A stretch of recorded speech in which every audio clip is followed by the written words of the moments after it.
तोरल मारल झुलनी साड़ी लहराई हो तोरा मारल झुलनी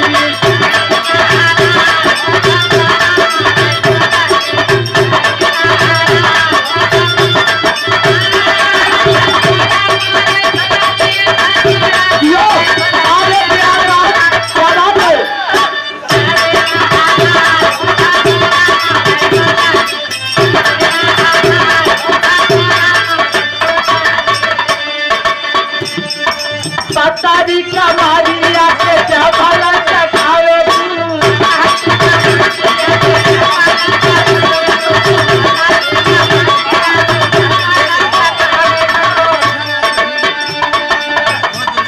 यही भाव से हम नहीं आज के जमाना आज के परिवेश में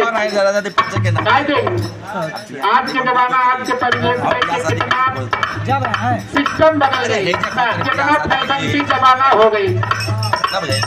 अरे निकला ही ला गई अरे निकला ही ला गई गोरी का छोट का बड़ा निकला ही ला गई।